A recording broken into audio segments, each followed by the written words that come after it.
Okay, good afternoon, everybody. I'm making this video partly in response to some others I've seen, and when I tried to click the response, it wouldn't work for me. But anyway, um, this is to do with the shelf life of tinned foods, and I feel it like so many of those American preppers. I sort of need a some kind of appropriate survival name, like Survival Sue or something. Um, but anyway, it's Catherine. I'm located in New Zealand, which is islands off the coast of Australia. So the conditions a little bit different to America, and things like prices of food in the supermarkets. That's probably going to be a bit different.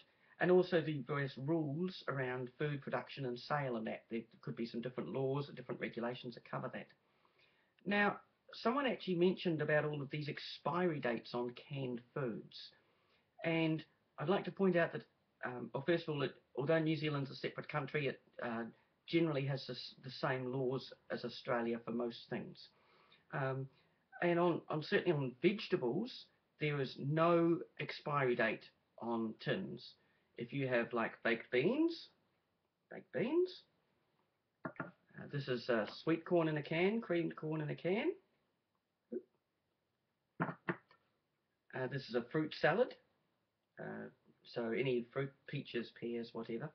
Um, there's there's like a batch number on the top of the can, but it's be very faint either on the top or on the bottom, and it almost certainly won't show up. And you normally need a very faint to see. You won't be able to see that. But with a magnifying glass, you can read it. Excuse me for the cough. And and there's no expiry date. It's a batch number, just so they can recall them if they've had a piece of machinery fall into the tinned food as it's going through the factory or whatever. Um, now, I don't have any meat cans here at home. I only buy tinned meat occasionally. Um, a couple of items I do generally have on hand. I have this tinned milk. I have this particular one because I use it to make a dessert, and so it costs about I think it's about $3 a tin. So quite an expensive way of buying milk, but I use it occasionally to make a dessert. And tinned fish, and this is the cheapest one you can get here in New Zealand, $1.99 for what's 420 gram mackerel. So now the mackerel does have it has a how does it say it? A production date and an expiry date. That's the word terms that use prod and exp. Um, it's 3 years. The expiry date is 3 years from the date of production. Okay, it would probably be safer for much longer. Now this milk, I've had this one a while. I can't remember how. I think they recommended for 1 or 2 years um, from the production date to the expiry date. I see that this one's actually about to expire in a couple of months. Several years ago, where I used to live in a country area, I would often have a few of these. I'd buy a few of these in advance and just put them in the bottom at the back of the fridge. And sometimes I hadn't made a dessert that uses these for a couple of years. And there were times I took these out of the fridge and they were several years past the use by date. So that means I'd had them for like 4 or 5 years. Now, of course, they had been kept in the fridge, so they'd been kept cold all that time, and they were always fine.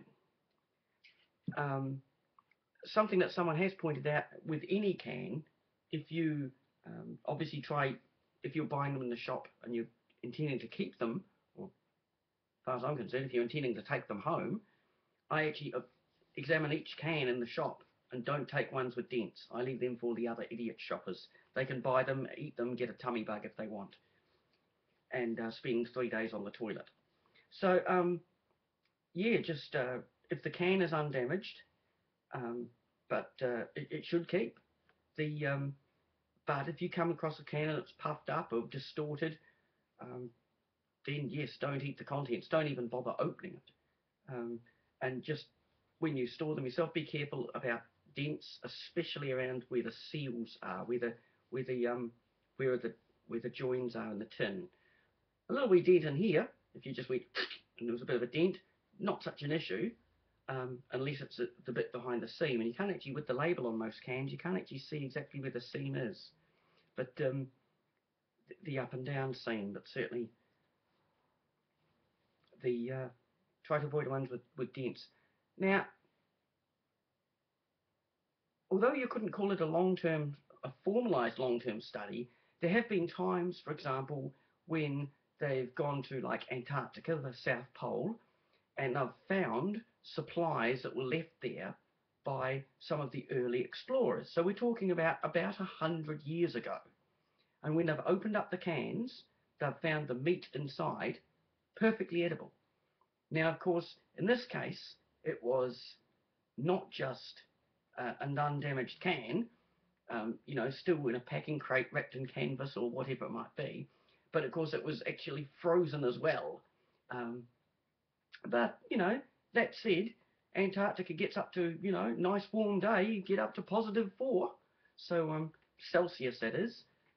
You'll have to work that, what that ours is in Fahrenheit for yourself, 38 or something, I don't know. So, certainly if the cans are kept frozen, or how frozen they need to be, the meat will stay good for 100 years. But you don't panic too much. If the tins are undamaged, don't panic too much that the stuff will still be safe to eat. And especially if everyone else has got nothing to eat, or if your choice is rat on a stick, or to kill your good hunting dog, or your good sheepdog, I reckon the tin of fish or spam or something that's a couple of years past the use-by date shouldn't be a problem. And that's all for now.